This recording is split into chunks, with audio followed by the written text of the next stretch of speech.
Vamos ver um pouquinho sobre isso? Hebreus capítulo 11, versículo de número 1. E depois, se você quiser, deixa a Bíblia aberta aí nessa carta aos Hebreus, no capítulo 11, que a gente vai ler depois alguns versículos, tá? Hebreus, capítulo de número 11, versículo de número 1.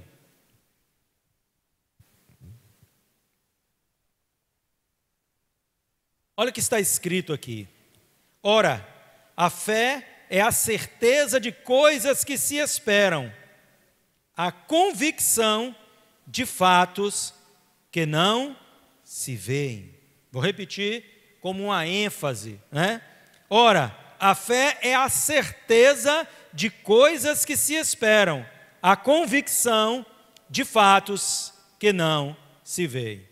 Então, perguntaram a um determinado indivíduo que congregava em uma igreja uma vez: no que você crê? Então ele respondeu: no que a igreja crê.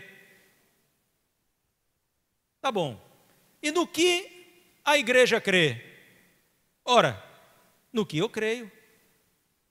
E no que você e a igreja creem? Oh, na mesma coisa. Que conceito de fé é essa? Que base de fé é essa? Vai lá, que tem um fundo de verdade, que você crê aquilo que é a doutrina da sua igreja, que a doutrina da sua igreja é aquilo que também é aceito por você, caso contrário, você não estaria congregando ali. Mas perceba que ele não tinha a menor noção do que era a fé.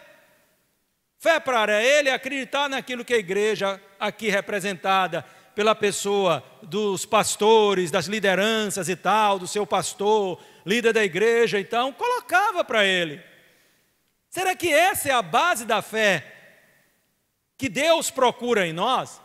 Será que basta você ouvir um homem falar: eu estou aqui, estou pregando para vocês essa noite, estou numa preleção aqui, acerca da palavra de Deus, mas de que valor tem minhas palavras se não estiverem sobre a base das Escrituras Sagradas? Ora, nenhum valor, pelo menos das perspectiva divina, nenhum.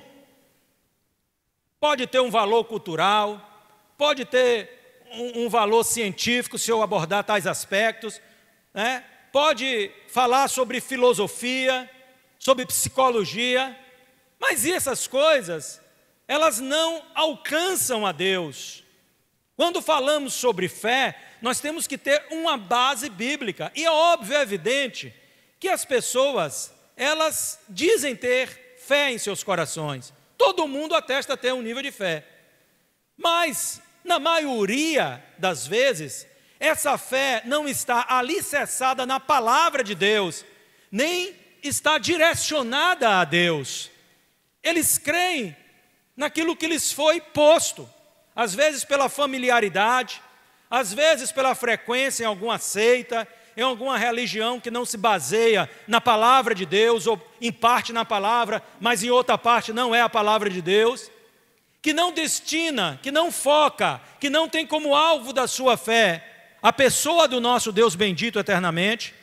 Então esta fé não se comunica com o Criador.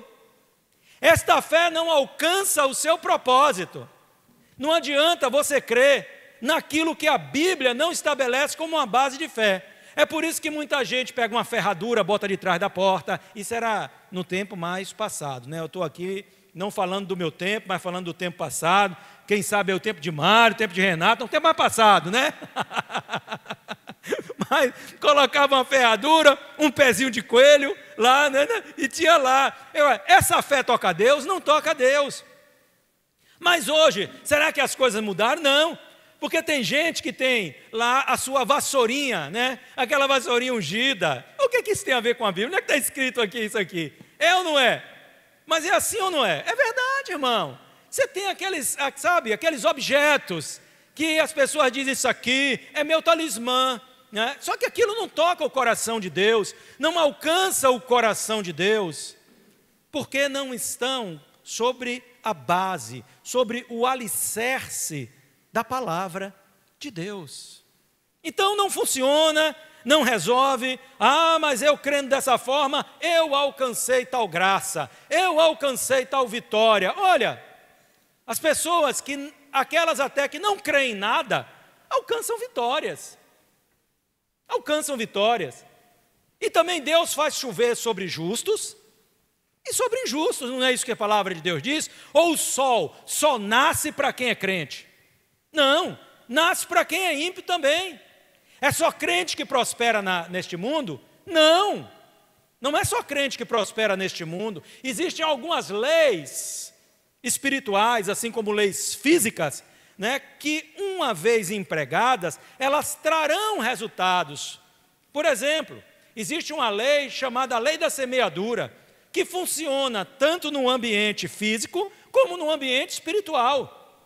No ambiente físico, se você não se despreender das sementes e não semear o campo, você não vai colher. Mas se você semeia, existe uma probabilidade muito grande de você ter colheita. A 30, a 60, a 100 por 1. Não é assim que os nossos mercados estão abastecidos? Porque alguém teve a confiança de pegar uma semente e lançar na terra. Ele não está vendo nada, mas ele acredita que aquela semente vai germinar, eclodir, crescer e frutificar. Vai dar fruto. Também no âmbito espiritual, estou fazendo essa introdução aqui que você compreenda. No âmbito espiritual, a palavra de Deus diz que existe uma lei da semeadura. Paulo disse, aquele que pouco semeia, pouco, e aquele que muito semeia, muito colherá. Isso é uma lei. Então, mesmo uma pessoa que não é uma pessoa cristã, que não é uma pessoa que guarda os princípios da palavra, mas que de alguma forma ela utiliza-se desse mecanismo, mesmo sem uma consciência de que essa é a vontade de Deus, ou não se importe com a vontade de Deus, isso trará um benefício. A palavra de Deus diz que quando a gente dá aos pobres, há um retorno, porque Deus recompensa. Tem gente que é extremamente liberal em abençoar pobres, em abençoar pessoas necessitadas, e que muitas vezes nem acreditam na existência de Deus, mas colhem o fruto dessa atitude, tanto no que diz respeito à alegria de fazer tal coisa, como também no que diz respeito de um retorno daquilo que faz, mas não porque fizeram aquilo esperando um retorno financeiro, mas porque o Pai que está no céu, que viu estas coisas, abençoou aquela pessoa para que não lhe faltasse semente para semear na vida das pessoas carentes. Você entende como a fé funciona? Então, você precisa compreender a fé para vivê-la. Você precisa entender em que basear a sua fé para que você possa tomar posse da palavra de Deus e das promessas de Deus. Agora, muita gente que diz que tem fé, não tem fé com base na palavra de Deus, e nem esta fé é destinada ao próprio Criador. Então, assim, olha, se a coisa é desse jeito, sendo assim, essa fé não passa de uma determinação pessoal, quase sempre movida pela presunção de achar que podemos fazer ou alcançar o que queremos. Se nós não estamos baseados na palavra de Deus, a nossa fé nada mais é do que uma presunção em que nós achamos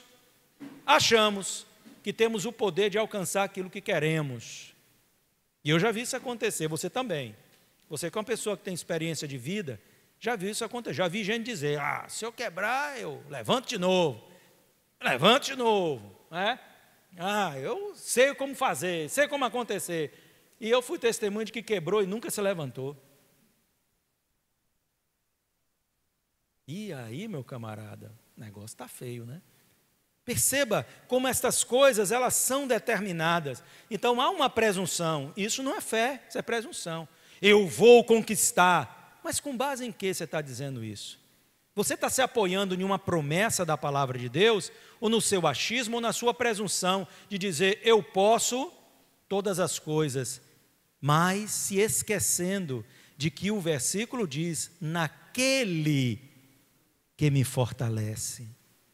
Então, quando você apenas se apega a uma parte deste versículo que diz, eu posso todas as coisas, isso não passa de uma presunção sua, sem haver a efetividade da fé bíblica, porque a fé bíblica, como eu falei aqui, ela tem a sua base na palavra de Deus, e ela é destinada ao próprio Deus. Você está vendo como a gente precisa compreender os conceitos, não é? Alguns creem em seus próprios ídolos, ou seja, eles criam os seus ídolos, não é? E chamam esses ídolos de deuses. Mas qual é o propósito disso? É estar acima destes deuses. Porque com certeza, aquele que cria é maior do que é criado. Se eu faço uma imagem de escultura que eu mesmo manipulei, ou digamos, eu não sou um artesão, eu não tenho capacidade de fazer essa imagem de escultura, mas eu vou ali e eu escolho dentre algumas e digo assim, eu não gostei dessa não, essa é pequena, quanto é que está essa aqui? Essa é R$100, tá? Então me vê uma maiorzinha aí, porque eu estou achando esse santo aqui muito pequeno, um santinho maior vai ser melhor. Não, esse daqui já está muito grande, não vai ficar legal lá. Esse daqui está bom. Eu boto, embrulho direitinho aí, levo para casa, aí escolho lá um lugar, não, aqui não, ali não, aqui e tal, vou botar ele aqui em cima. Eu comprei, ele é meu, ele pertence a mim. Ele pertence a mim. Uma prima de minha mãe era casado com já partiram, né? Com uma pessoa que era uma pessoa maravilhosa, mas às vezes bebia, né? Tinha esse vício e quando bebia aprontava como pessoas alcoólatras, né? E uma das aprontações dele é que ele ficava extremamente às vezes chateado com os ídolos que tinha dentro de casa lá, com aquele santo, né? E quando ele zangava, São Jorge, São Corme, São Damião, ele pegava aquelas imagens e botava de castigo. Ele botava de trás da porta, de cabeça para baixo. Fica aí de castigo, até eu tirar. Você imagina, então, eu criei um Deus que eu mando nele. Eu comprei um Deus, entre aspas, é claro, que eu manipulo ele. Eu pego ele daqui, eu boto ele para lá, um dia eu mando passar uma flanela nele, outro dia um espanadorzinho, outro dia eu mando dar uma lavada nele, porque ele já está meio sujinho. Então eu comando aqui, eu resolvo, eu falo, sou eu que construo aqui a rotina desse pseudo-Deus. Olha só que soberba, hein? Então a gente vê as pessoas criando os seus próprios ídolos, que são feitos à sua imagem, conforme a sua semelhança, porque é feito conforme a semelhança deles, de cada um, não é? Então ali a pessoa vai criando isso. Há também a presunção daqueles que criam suas próprias religiões ou seitas, afirmando assim que não precisam da graça de Deus, pois podem de si mesmas criar um caminho de acesso à divindade. Eu crio a minha religião. Minha religião agora sei lá, a autoafirmação. Quantos querem ser adeptos da autoafirmação? Eu me autoafirmo com as minhas declarações positivas, não é? Então, agora esta é a minha religião. Nós somos um povo forte porque estamos fazendo declarações positivas. Eu posso, eu conquisto, eu sou, ninguém é mais do que eu, e assim vai, e assim eu alcanço a divindade, porque eu estabeleci a forma de eu alcançar a divindade. Não porque Deus, o Criador, disse, o caminho é este, andai nele, mas porque eu digo, eu quero este caminho para mim. E o outro, que é diferente de mim, vai dizer, não, eu inventei uma outra religião, que eu acho que é melhor para ter acesso a Deus, é a religião de dar, vamos dar aos pobres. Outro, a religião de fazer isso, o outro daquilo. E assim os homens constroem as suas próprias religiões com o objetivo final de chegarem à divindade. Eles não precisam da graça. E o que é a graça? É o favor de Deus que nós não merecemos. Isso é graça. É o favor que nós não merecemos. Então nós somos salvos pela graça mediante a fé. Deus está estendendo o seu favor a nós. Amém? Agora, a fé bíblica, ela nos proporciona uma verdadeira relação com Deus, o Deus vivo, que está ali revelado. Esta relação se dá através da graça mediante a fé, como nós falamos aqui. Efésios 2:8 diz o que lá? Pela graça sois salvos mediante a fé. Isso não vem de vocês, é dom, é presente de Deus. Não vem por obras. Obras aqui são as obras de dar, de ser altruísta, de ser doado. Não vem por obras para que ninguém se glorie, diz a palavra do nosso Deus. Olha só, dá para você acreditar em uma fé baseada sobre estes princípios? Uma fé de alguém que compra um ídolo para chamar de seu Deus e poder manipulá-lo? Uma fé de alguém que estipula a forma de alcançar a Deus? Ele determina o seu caminho à divindade, como que se todos os caminhos levassem a Deus. Havia um ditado no passado que dizia: todos os caminhos levam a Roma. Todos os caminhos naquela época poderiam até levar a Roma, mas só existe um caminho que nos leva a Deus: Jesus Cristo. Não existe outro caminho. Então Deus mesmo, Ele estabelece a sua forma para ser encontrado. Então uma fé com determinação também não passa de uma fé presunçosa. Mas agora entenda, o capítulo 11 da carta aos Hebreus, ele então vai apresentar o tipo de fé que de fato é aceita e que agrada a Deus. Esta fé abrange um conhecimento que não é alcançado pelas pessoas que não creem de todo o coração. Você se lembra daquilo que está escrito lá em 1 Coríntios, no capítulo de número 2, onde o apóstolo Paulo vai dizer que o homem espiritual, ele discerne todas as coisas muito bem. Mas o homem natural não compreende as coisas do Espírito Santo.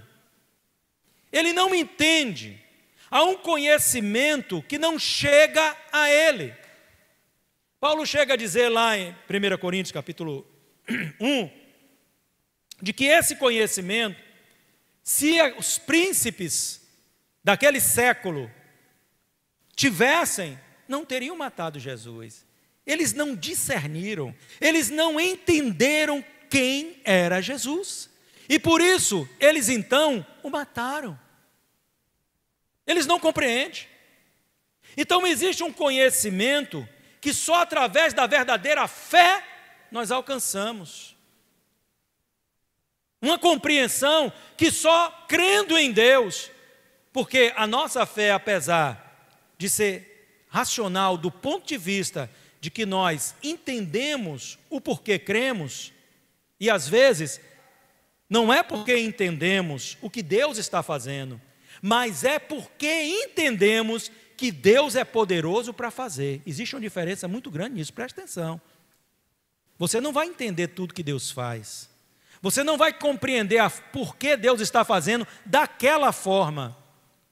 Pela sua ótica, aquela não seria nem a forma melhor de Deus fazer aquilo. Mas você crê em uma coisa, que Ele é poderoso para fazer infinitamente mais do que pedimos ou do que pensamos, conforme o poder dEle que em nós opera. Então você compreende isso, isso basta. Não é entender a mente de Deus. Quem conheceu a mente do Senhor para que possa instruí-lo? Não é isso que o texto bíblico diz? Paulo, citando o Velho Testamento, não fala isso? É assim? Queridos, nós precisamos atentar a isso. Não temos que entender tudo que Deus faz, nós precisamos acreditar, nós precisamos confiar nele, nós precisamos depositar o nosso coração, nós precisamos depositar a nossa expectativa nele, e não dizer: eu sei tudo que Deus faz. Ninguém sabe tudo que Deus faz. Se nós discerníssemos completamente a Deus, o que é que nós conhecemos de Deus? Aquilo que nos é revelado, porque pela fé nós acreditamos nessa palavra. Mas eu desafio você a tentar entender o segredo da Santa Trindade: Pai, Filho e Espírito Santo, um só Deus. Ninguém entende isso. Ninguém. Mas você crê porque está revelado e você sabe, se está escrito, é assim. Me explica cientificamente aqui, qual é um grande peixe que engole um homem e leva este homem 3 dias no ventre de um peixe, lá nas profundezas do mar, e depois ele é vomitado por esse peixe na beira do mar. Isso é possível cientificamente? Olha, eu não sou um cientista, mas eu acredito que não seja possível cientificamente isso. Humanamente falando, isso é impossível, não é verdade? Mas nós não estamos falando aqui de coisas humanas.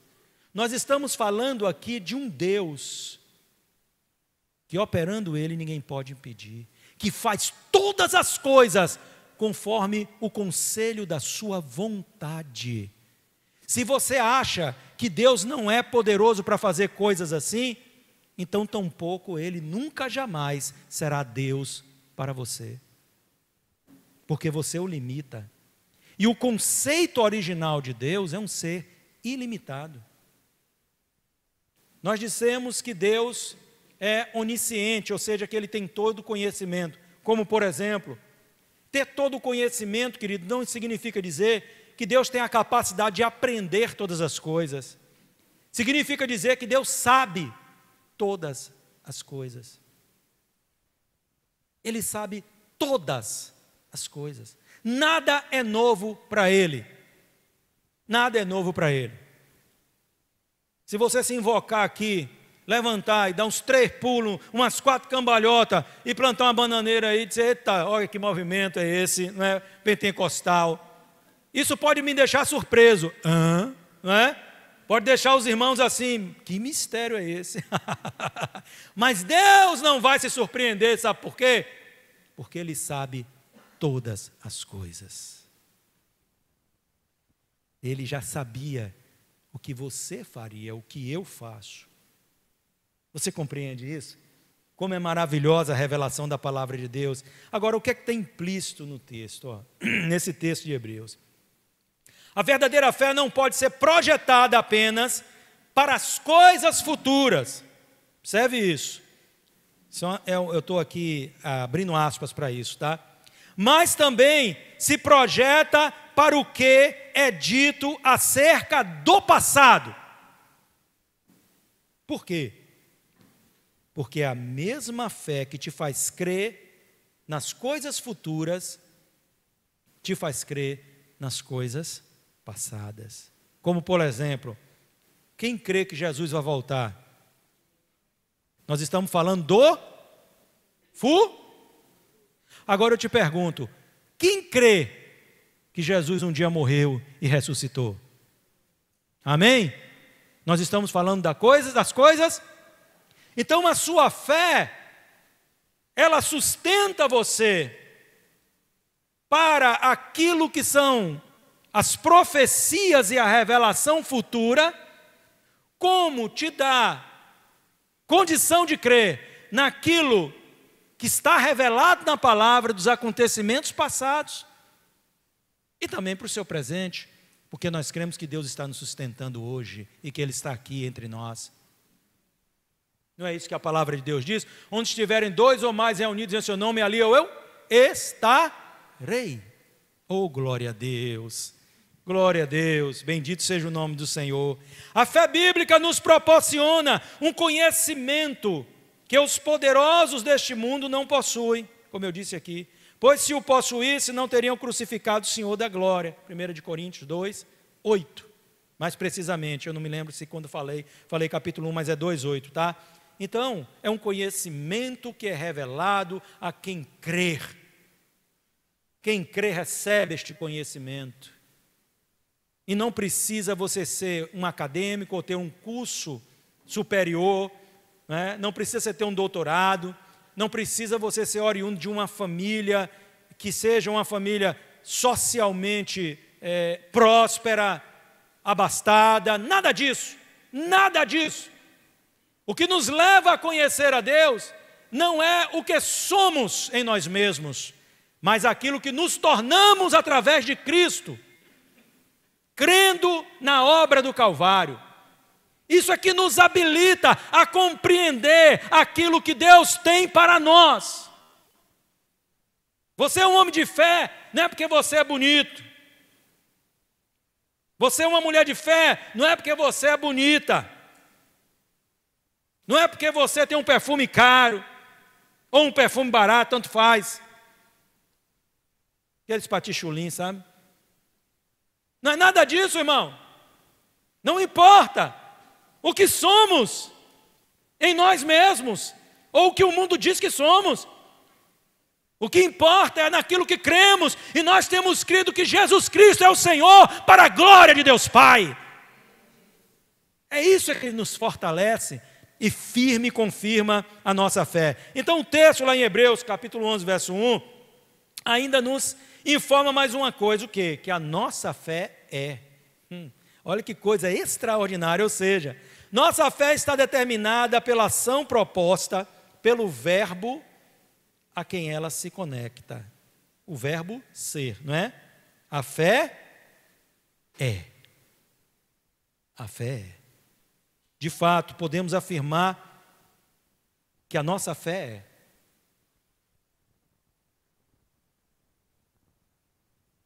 Olha para quem está do teu lado. Vê se ele tem cara de que a fé dele é viva, dinâmica, operosa, inabalável, firme, constante. Aleluias! Será que tu está com cara de que a tua fé é assim? Mas é isso que se espera daqueles que dizem que creem. Ora, se nós cremos, a nossa fé deve estar assim, firme, inabalável no Senhor. A minha fé não é em mim mesmo. E eu vou dar um conselho a você: se a sua fé é em mim, rapaz, você está correndo um risco horroroso. Mas se a sua fé é em Cristo, você sempre estará firmado. Bendito seja o nome do Senhor. Glória a Deus. A minha fé não está depositada em vocês. Eu acredito que Deus está na vida de vocês. Eu acredito que eu posso aprender com vocês. Eu acredito que eu posso andar junto com vocês, que nós vamos nos fortalecer. Mas meus olhos não estão postos em vocês. Estão postos em Deus. Se meus olhos estivessem postos nos homens, eu já não estava aqui há muito tempo. Porque nós homens somos simplesmente decepcionantes. Mas Deus não. Deus é fiel. Deus é fiel.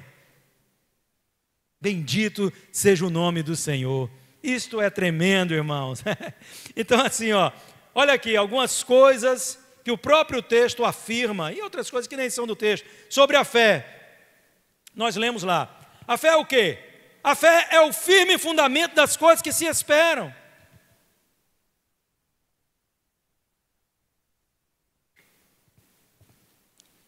A nossa convicção precisa estar fundamentada nisso. A palavra de Deus é um firme fundamento, é um alicerce, é uma base. Como é que você constrói uma casa? Você cava e lança ali as paredes e tal? Não, não é assim que se constrói uma casa. Se constrói uma casa pensando-se primeiro nos alicerces, nas bases. É o senhor, não é, Dan? Aí, nosso engenheiro aqui, entende do assunto mais do que nós, mas isso aqui ele sabe que é uma verdade. Você vai lançar as bases, para que quando você construa aquela casa, ela não venha cair, ela não venha a ruir.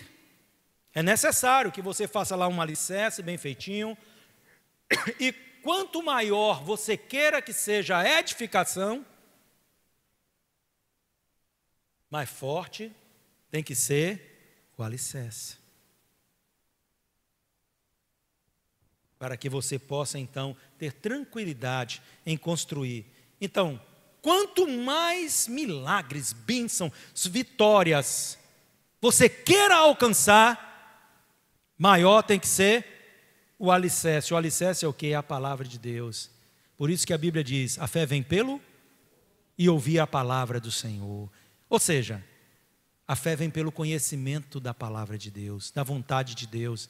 Então eu posso crer naquilo que eu sei que é a vontade de Deus, eu posso me apropriar das promessas de Deus, eu posso tomar posse daquilo que Deus diz que já é para mim, que já é minha herança, e eu tomo posse. E eu sei que tem promessas para mim, promessas para você.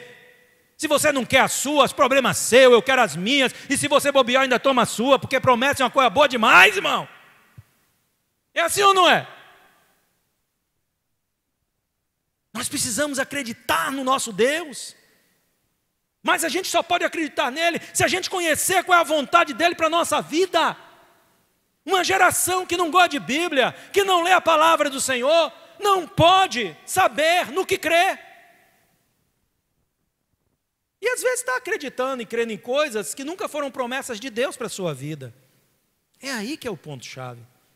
E a gente vê muita gente decepcionada, porque acreditou que ela ia ser isso, que ia alcançar aquilo, que ia ter aquilo outro. Mas a gente pergunta onde é que está a base para você acreditar que isso seria uma coisa é você achar que você pode orar, buscar a Deus, tentar alcançar alguma coisa, é natural.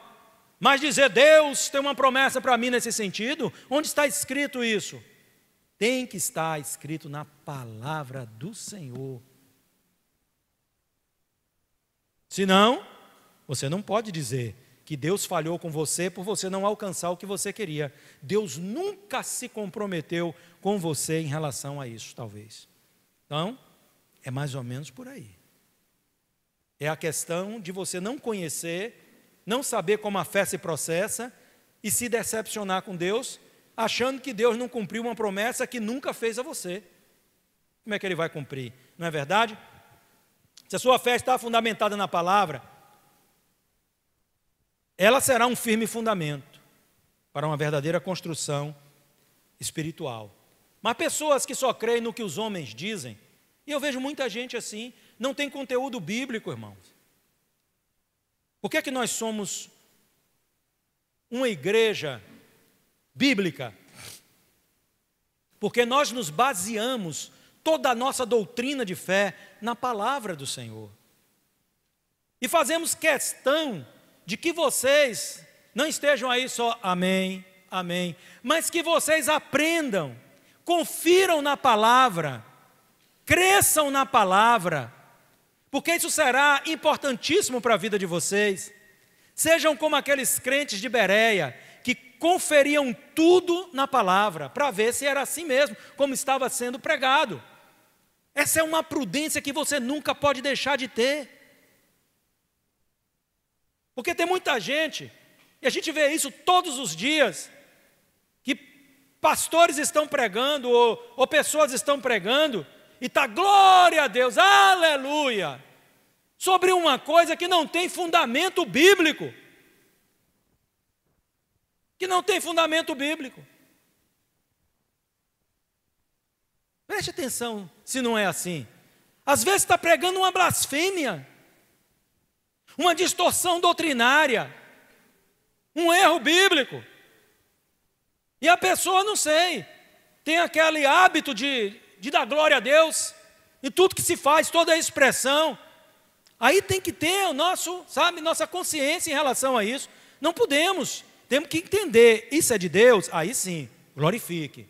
Glória a Deus, aleluia, bendito seja o nome do Senhor, que bênção, é isso mesmo, amém.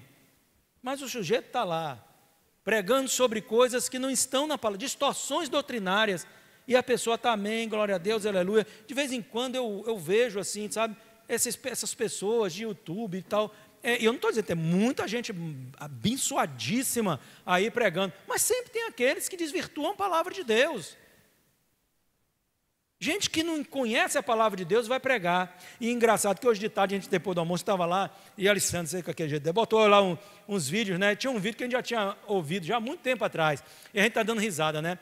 Um cara foi pregar lá no meio, está lá ele no altar, e no meio lá, uma multidão lá na frente, e ele com aquela ênfase bem assim, sabe, característica dos nossos queridos irmãos pentecostais, aonde tem gente preparadíssima, gente poderosa no Senhor, mas também que sai aqueles, como do meio de qualquer, né, denominação, aqueles que não têm conhecimento de nada. Está o sujeito lá, e ele foi pregar sobre Davi. Mas interessante que os irmãos cantaram um louvor, viu, Jário?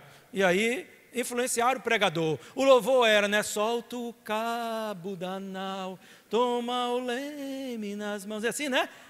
Oi, navega com fé em Jesus. É mais ou menos assim. Não sei se está 100% certo, né? Aí ele se inspirou na canção.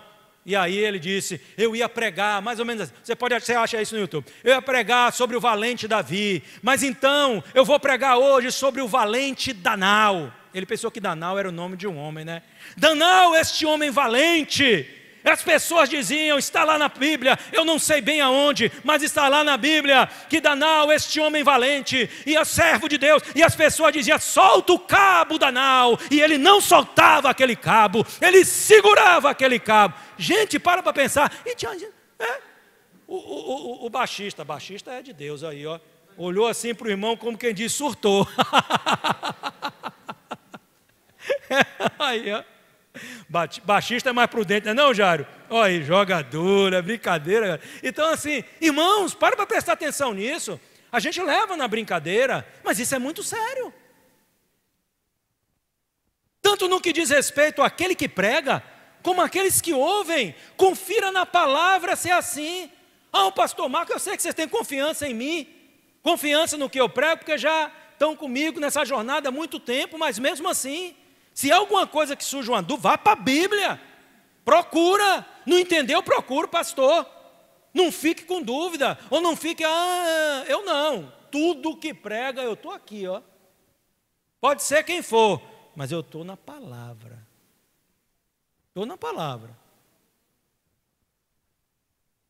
e eu quero saber se está na Bíblia, está assim na Bíblia, senão eu não concordo. E eu não estou aqui, porque eu não concordo e o homem não é de Deus. Tem nada a ver, irmão. Às vezes eu não concordo, a Bíblia para mim não diz isso aqui. A interpretação, o texto bíblico não está dizendo isso. Você entende? Então é importantíssimo isso. Mas a fé também é a certeza de fatos que não se veem. Olha que convicção, né? É convicção, estabilidade, né? E principalmente a ausência de dúvidas. Como que a gente pode ser abençoado? Se a gente tem dúvida na palavra de Deus, eu não sei se é assim. Eu vejo uns crentes assim, meio, sabe, para lá, meio para cá, como a turma chama aí, meia boca, crente meia boca. Então, assim, aqueles crentes, que tem crente, né, que é firme, mas tem crente que é Nutella. Eu não sei bem o que é isso. Parece que é crente mais fraco, assim, não sei bem, esses termos modernos, né? Mas aqueles crentes assim, aí diz assim, não, mas eu acho que podemos, assim, acreditar na evolução. Eu acho que a Bíblia não nega a evolução. Irmão, a Bíblia ensina sobre criacionismo. Aqui não tem nada de evolução darwiniana. Nada, absolutamente nada. E o fato de Deus ter criado o homem e a mulher do barro, do pó da terra, soprado nele o fôlego de vida, isso está em toda a palavra. Falado por vários escritores, autores de livros, de textos, registrado em falas. Então vamos parar de brincadeira. Você está querendo ligar ferro com barro, nunca vai dar certo. Não tem liga isso, não tem liga. Ou você crê, ou você não crê.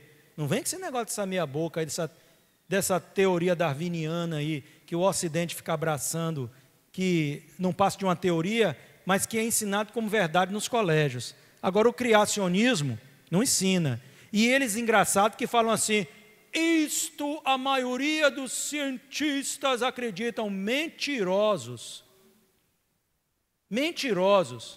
Muitos cientistas aí não acreditam de jeito nenhum nesse negócio, dessa teoria de Darwin, da evolução. De jeito nenhum. Esse negócio, tudo agora é isso. Você já viu? Um estudo tal. Que estudo, rapaz? Onde é que vem esse estudo? Aí, se você leu lá que era um estudo, aí na sua mente, olha que mensagem subliminar. A sua mente imediatamente começa a pensar o seguinte: isso aqui deve ter sido lá de uma grande universidade, ou de um centro de pesquisa extremamente famoso, que fez esse estudo, está divulgando. Quando coloca assim, um estudo, você começa a se perguntar, feito por quem? Aonde? Saiu em que revista científica, meu camarada de renome? Nenhuma. Nenhuma. Juntou meia dúzia lá de pessoas, né, que querem impor a sua ideologia, sua filosofia de vida, e dizem, o estudo que comprova aí, comprova nada. Não existe essa conversa fiada. E aí fica todo mundo, porque eu estudo. Aí outro chavão deles é o seguinte, né? É consenso entre os cientistas. Não existe consenso nenhum e nada mais. Nós passamos por uma pandemia. Qual é o consenso que tem disso aí? Nada, nenhum, zero. Não tem consenso nenhum. Agora, como pensa, a pessoa diz é consenso. Consenso de quê, rapaz? Não se deixe enganar. O refúgio da mentira está aí. Então não vem com essa história de que é consenso. Consenso de quê? Não existe consenso em nada, ninguém sabe nada. Nós estamos todos aí aprendendo através de acertos e erros. Tudo bem. Assim se faz a ciência. Observação, acerta aqui, erra ali. Mas então aparece um grupo de especialistas, né? Que é aqueles que são mais, não, é porque eles ali são os ungidos que conhecem. Não conhece nada, rapaz. Falando bobagem. Aí vem outro grupo lá de cientistas, refuta, que diz, não, isso não pode ser assim, porque é dessa forma, dessa forma, dessa forma e dessa forma. E aí? Aí você, muitas vezes, é induzido a crer pela sua ideologia. Não é assim, gente. Nem para uma coisa, nem para outra. A gente acredita absolutamente nessa palavra, seja Deus verdadeiro e todo homem mentiroso. Então, abra seu olho, não é verdade? Então, é a certeza desses fatos que nós não vemos. A fé é o caminho para sermos agradáveis a Deus. No capítulo 11, versículos 2 e 6, diz o seguinte, presta atenção. Pois pela fé, os antigos obtiveram bom testemunho. No versículo 6 diz, de fato, sem fé é impossível agradar a Deus. Sem fé é impossível agradar a Deus. Aí eu pergunto, você tem fé? Porque a única forma de você agradar a Deus é se você crer. O complemento desse versículo 6 diz assim, é impossível agradar a Deus, porque é necessário que aquele que se aproxima de Deus creia que Ele existe e que é recompensador dos que o buscam, e que recompensa aqueles que o buscam, né? Então, para sermos agradáveis a Deus, nós precisamos disso, de crer nele, de acreditar nele, de confiar nele, senão nós não podemos agradá-lo. A fé é um instrumento para a nossa honra, porque eles foram honrados pela fé. A fé foi um motivo de honra para eles. No versículo 38 do capítulo 11 diz, o mundo não era digno deles. Onde é que está a base da honra? Que a própria Escritura atribui a eles, em dizer que o mundo não era digno destes homens que estão citados aqui, que não eram diferentes de mim e de você, embora vivessem em outra época, em outra realidade, sabe, mas não eram diferentes de nós, nos seus anseios, nos seus temores e nada. Mas o que é que os honrou? A fé que eles tinham em Deus. Essa honra não foi atribuída pelo mundo, mas foi atribuída pelos céus. Porque foi dos céus que veio essa palavra, que diz que o mundo não era digno deles. Nós estamos correndo atrás de muitas coisas neste mundo. Nós estamos correndo atrás de coisas materiais o tempo todo. E é claro, nós precisamos trabalhar, nós precisamos nos esforçar. Aqui não vai nenhum desestímulo ao seu trabalho, à sua dedicação. Mas eu quero dizer, nada dessas coisas vai trazer honra aos olhos de Deus para a sua vida. Você esse ano pode ganhar $1 milhão. Amém, glória a Deus e aleluias. Ganhe 2 se você puder. Amém, pegou aí? Mas mais importante para Deus, muito mais relevante para Deus, é você ganhar uma alma para Jesus. Muito mais. Que esse 1 milhão você vai descascar, cozinhar, comer, não é?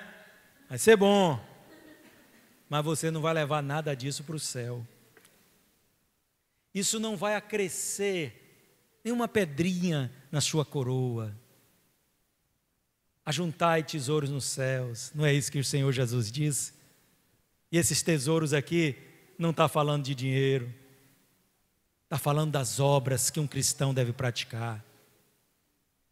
Nós precisamos evangelizar este mundo. Nós precisamos falar do amor de Cristo todos os dias, através de nossas células, através de trabalhos direcionados. Aí a gente fica dizendo, fechado em nossa bolha, vivendo no nosso mundinho mesquinho, pequenininho. Não posso, não tenho tempo, não dá, não tenho como fazer isso. Eu acho que Deus olha lá de cima e lamenta. Pessoas tão capacitadas, tão inteligentes, tão abençoadas, tantos jovens, né? Sei que mais para frente fica um pouquinho mais difícil, aí a gente vai limitando, mas vai fazendo o que dá, não é? Mas tantos jovens aí, tantas pessoas cheias de energia, com os braços cruzados. Irmão, o nosso dever cristão é fazer discípulos em todas as nações. É o nosso dever, jovens. E aqui eu estou botando aqui, ó, estou sendo generoso para caramba aí, ó, vocês aí, né, 50 para baixo aí, 60 para baixo, todo mundo está jovem ainda, cara. Regaça as mangas, vamos lá, vamos fazer a obra do Senhor. Fica aí com essa cara de, né?